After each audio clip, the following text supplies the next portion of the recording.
Hello everyone, how you doing? Hope you're having a great day so far. I've been reading a few messages here and there about different people interested in starting a local demo scene event in places without the previous existing demo scene culture, and reading all sorts of useful suggestions and comments, along with a lot of doubts by the people, some excuses, and some nonsense overall, and doomsayers and stuff like that. So I thought I should do this video. I've been active in the demo scene for 28 years now. When I started in Portugal, the local demo scene was pretty much dead. There was just my neighbor who introduced me to the demo scene, but he didn't want to make demos with me because reasons. And his old group just had a fallout with him as well because of some prize money that he didn't want to share the same percentage that they did. And he wouldn't pass me their contacts either, so I didn't know anyone. There were hardly any active demo sceners locally. We didn't even have the internet back then, so it was a bit hard to meet people interested in the same things. Unlike the majority of demo sceners that I read giving out comments on these topics, I'm not blessed with accidentally being dragged to a demo party by friends, so I don't tell people just go to a demo party. I always tell people make your own, and I have very strong pro tips on how to do that. To attend my first demo party, I actually had to fly all the way to Belgium. First time that I was flying, I was 18 and I just went. It was an experience on itself, was a lot of fun, but yeah, the alternative would be to organize my own, and I did set out to organize some things. I tried to create a local demo group that was called a label. I also tried to create an online demo group that was called Evolve. Both of them failed miserably. I tried to organize some local events and online events as well. Both of them also failed, lack of participation and stuff like that. Eventually, a few other people who I hadn't yet met in person also wanted to organize a demo scene event here in Portugal, and they reached out to me asking if I was interested in helping, and I've been helping them ever since. Even after most of them got a life beyond the demo scene and stopped organizing demo scene things, that's how Inertia came to be. They emailed me about it because I hadn't really created a wide enough network of contacts. And Inertia also died a few years, and we rebooted a few years later, so I know all about how hard it is to have a local community and how to maintain the local community and get people engaged, handle their free time and that kind of stuff. But first, why is local even important? We have the internet now, why just not have an online group? Any social hobby needs a motivation reinforcement now and again, and the demo scene is inherently a social hobby. Yes, it's possible to make productions all alone or on the internet, but the main interest is in collaborating with other creators and sharing your work with other creators to compare, to compete, discuss, learn, grow your skills together. It's a community. That's one of its main appeals, is that it's a community. And if you're doing things alone in a corner by yourself, it's not as interesting anymore. And you start not wanting to communicate with people on the internet, and then you lose touch with them and it's just gone. If you have a local person who you run into and you meet up for beers or whatever on a regular basis, you have more motivation to keep going. You discuss things with them, you come out with solutions together. It has a more inherent social factor in it. Even though we are computer people, it's nice to have the physical presence as well. That's something that I learned many years later on. So you need people around you. How do you find them? Option A, existing friends who might be interested in computers and digital art. I'm going to take a wild guess that you don't have all that many if you're needing to watch this guide on how to bootstrap a local community. Option B, student groups, whether it's arts university, computer science university, game development groups, or even high school with a focus on multimedia. If they have students interested in these areas, they'll likely have student groups around them and people with interest in these topics. So you need to go there, bring some flyers with the contacts with you, talk with the teachers of the classes there, talk with the students of the classes there, ask around if there's anyone interested in creating digital art, and you can do a talk explaining what the demo scene is, like a more formal talk presentation. You can screen some demos as well to explain why you find it fascinating and are actively trying to do these kind of productions. What other options are there? Media labs. A lot of universities have media labs where people go to, same way that you go to a library, to work on projects using computers.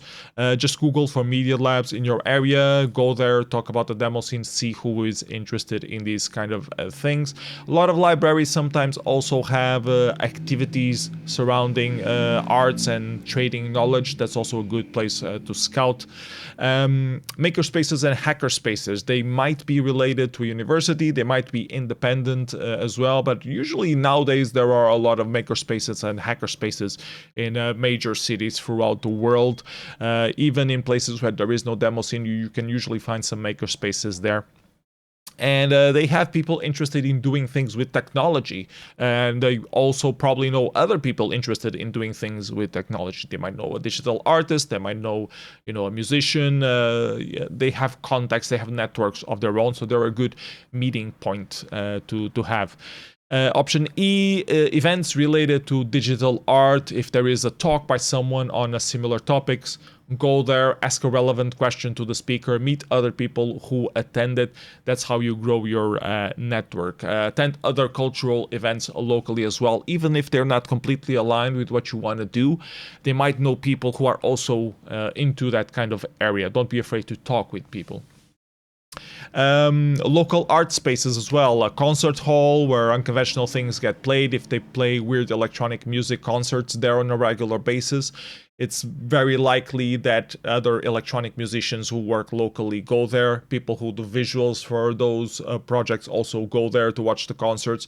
So if you get to know the crowd a little bit, you'll know people who might work in the area or similar fields, who might not be caring about other social events at all because they don't think anything local exists. But if you have something up their alley, they might be interested in it. Record shops as well, although they are kind of getting disused. Artist house, sometimes there's a famous artist and people go there to hang out. Tattoo parlors as well, they always have artists involved who like to draw, so it's a good place to meet people as well. Museum for modern arts, if there's something somehow like a gallery of some sort that sometimes embraces digital things or video mapping or stuff like that, they might have people involved who know people, know other places.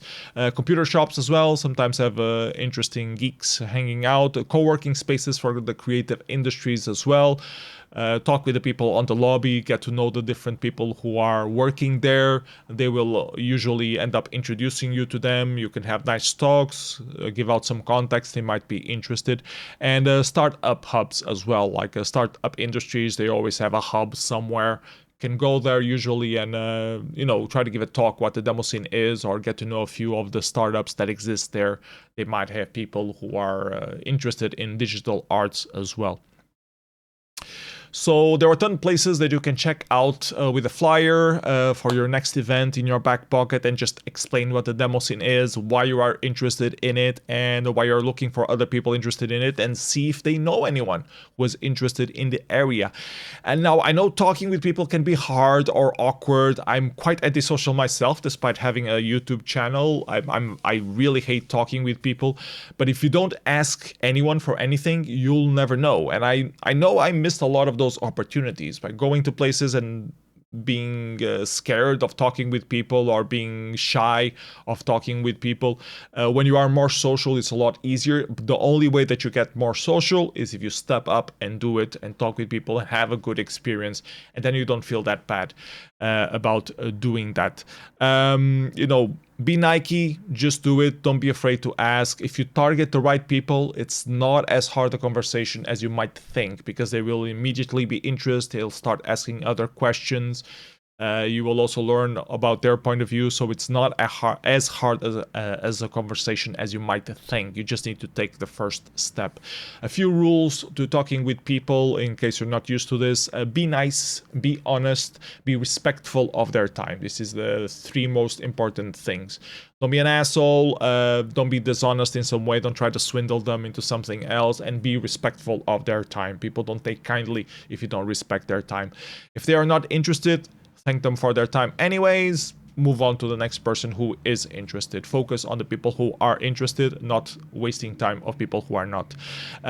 Also be interested in what they say back. Don't just vomit your information on them. Take the opportunity to learn something that you might not know. Expand your network of contacts that way as well. Don't come out with a flyer first. No one wants a spam. Like if you come out with a flyer, people just say no thank you. Instead, ask them a question, ask them if they know anyone interested in creating digital art. It's a good opening line, and they might ask why back, and then you say, oh, I'm organizing this event, I'm looking if people are interested, if you know anyone, something. So yeah, try to have that approach. Connect first, not just hand out flyers. And yes, this takes a lot of personal time and effort and social skills. It's why most people don't like doing it. It's why I hate doing it. But once you start doing it, it's not that hard. It's the first ones that are hard. Then you kind of snowball and you get used to it. So yeah, try giving it a go, and you will see that it will get a lot easier after a while. Yeah, so that's how you find local people, but what you do with them once you have some contacts of interested folks? Well, you start small and you start regular. Organize a screening of some of your favorite demos, maybe do a shadow party of a major event that is happening, like Revision just happened, do a screening of the best productions from Revision, something like that.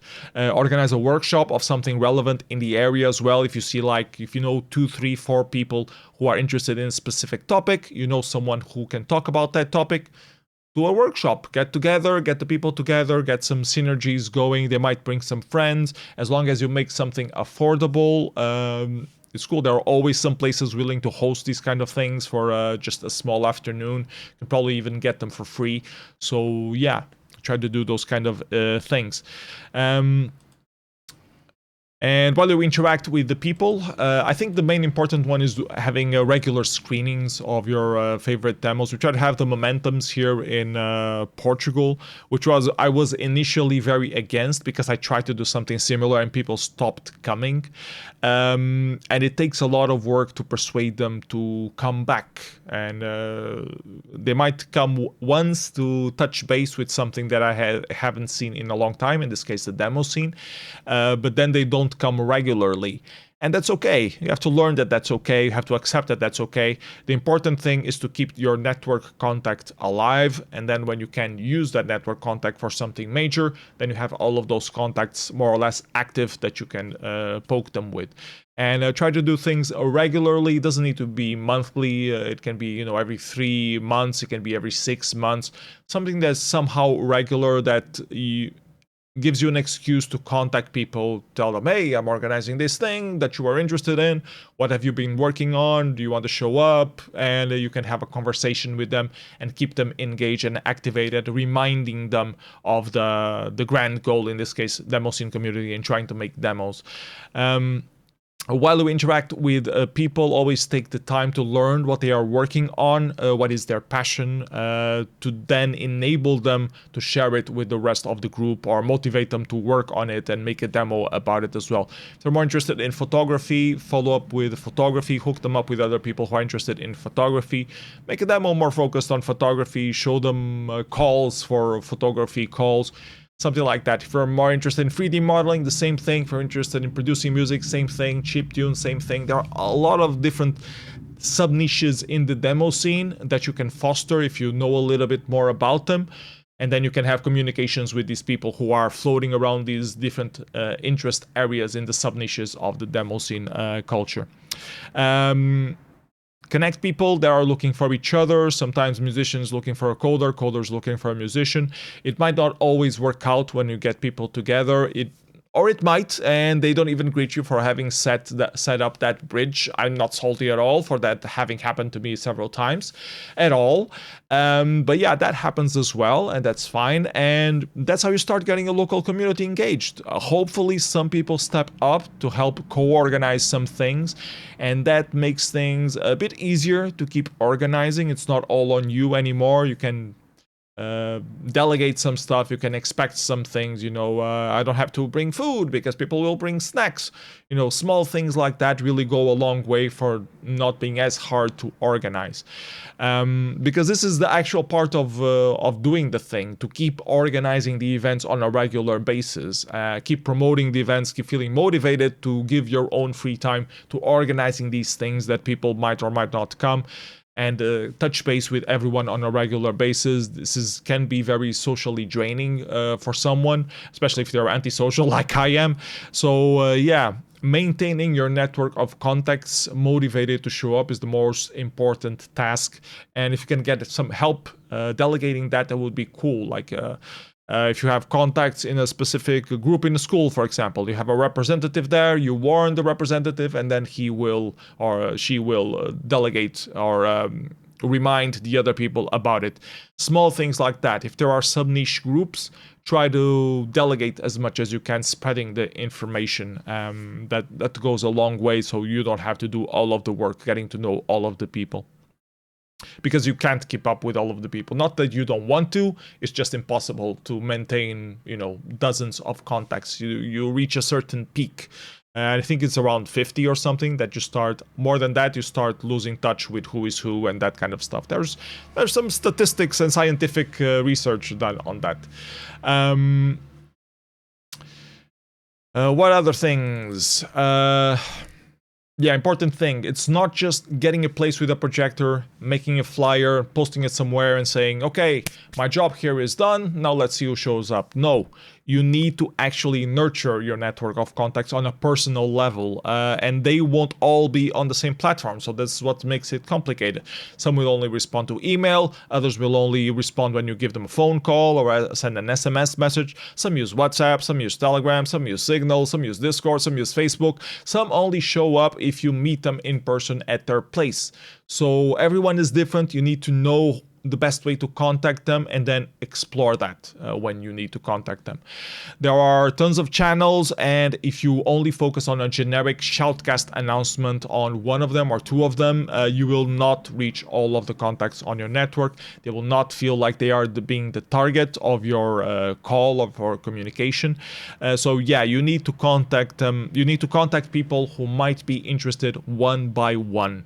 Call them by their name, relate to their story, hear the weird excuses with a smile, wish them the best and hope they'll be able to make it next time. And you know the background of the story of the person, you know why they haven't been able to come, so you can have a personal connection with the person that way. If they can never make it, then they are probably not really interested, and you can stop letting them know about your events. You can even mention this to them in a nice way. Okay, you're not... Do you want me to keep poking you about these events? Is it something that you want, or should I avoid doing that? They usually don't take offense to those kind of prompts.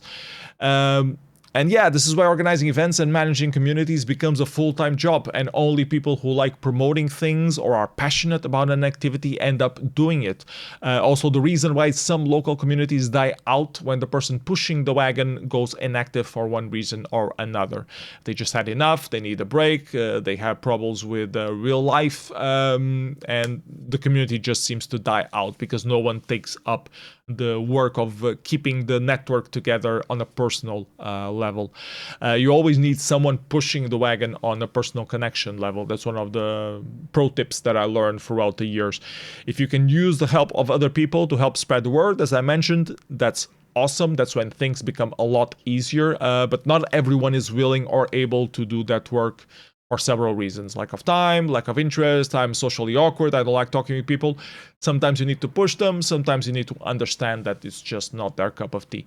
Anyways, once you have a regular or semi-regular meetups happening with a semi-regular attendance, then you can probe the people for what are their main interests and try to organize things that match those interests and get them to be more creative and share their creative work to create more of a dynamic around the meetings. Aim for things that are achievable in a short time span and gets people engaged. If you're trying to do like small competitions or calls for action, themed things, aim for things that are achievable in a short time span and gets people engaged is my main takeaway. Something that people can do on the spot is preferable, like drawing on the spot, coding on the spot, or some workshops on activities that match their level of interest and skill. Show them links to calls that match their interests as well. Like if you are roaming the internet and you see something that might match someone that you know specific interest, relay that information to them. It's just copy pasting a link. Usually it's not that hard, and it goes a long way to maintaining the network and the trust between people and that kind of stuff. You can also lead by example, working on more ambitious projects and try to get people involved who can help you with them, but they never worked on something like that. I never did a demo, but I can draw graphics. Okay, draw graphics for my demo then. Can you do this? Can you do that? You get them involved that way, and then they get to learn the process of making a demo, and they might do demos on their own afterwards. Some people like organizing their own projects to follow their own vision and learn their own way. Others enjoy helping someone else achieve their vision and learn by collaborating. You should be flexible. Just let people follow what they are more interested on, and people sometimes change as well, so keep that in the back of the mind. They might want to do something this way one time and then change their mind and do something different. They might change their personality completely and start being another kind of person, so you need to learn to accept that as well and not take it personally. Even if it screws with your project deadlines, screwing with your project, it's okay. It's just, it happens. Things happen. It's a hobby. Don't be mad. Don't be upset. Don't be hateful of the person. Just accept that sometimes there are problems. Once you have this core network of people, the next steps become clearer on their own. Either organize a regular, bigger event with more active competitions or showcases or whatever you want to have there, usually a demo party or a festival, or set up a non-profit organization to manage things, plan trips to visit other events outside, do smaller social get-togethers.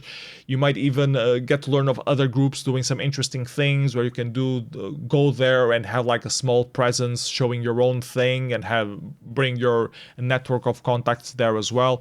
A lot of things will start popping up. You will not have time to manage all of them, but these things grow organically from there. And yeah, this isn't easy. It's a lot of work to set up and even more work to keep going, keep maintaining. You will get demotivated at some point. That's normal. Take your time to rest up, heal yourself. Doing things against your will is not good for anyone. You will just get cranky and shout at people and destroy the bridges that you've been trying to make. So don't do that. And you will need to learn to not take things personally when people reveal themselves to be people. All people are flawed, yourself included. Keep that in mind when people start disappointing you. It will happen. It's inevitable. Keep that in the back of your mind. So learn to forgive others for not living up to their promises, and learn to forgive yourself as well for not doing as much as you can. You are only human. You're not unlimited. You don't have unlimited free time. You don't have unlimited will. So yeah, work around your own constraints as well. What else? Just do your best. Slowly keep building on it. Probing for people who might be helpful to the cause, even on the smallest capacity. If you can, if you're organizing a regular thing, try to delegate as much as possible, as long as it's something that people will deliver on. If they can't deliver on, you need to step up and take over. But try to give them always the benefit of the doubt and let people, help out if they can. And if they can do it regularly, even more. If they can only do it a couple of times, that's also fine. And, rotate people on those jobs as well. If other people are able to do it, ask them. They might be more motivated. It gives a little break to the other person. So, yeah, you need to manage things, manage delegation, which is another wormhole on its own, or worm can on its own. Delegating can be a rabbit hole of hell, but yeah, that's a story for another video. What else? Yeah, I think that's it. I would love to get comments from other people who've been actively organizing demo scene events and promoting outreach, setting up local communities, etc. If you've been doing that work and have something to say that I might have forgotten or not given it enough importance, let me know what I missed on the comments below. Yeah, that's it. Till next video. Bye bye everybody. Take care. Hope this was useful.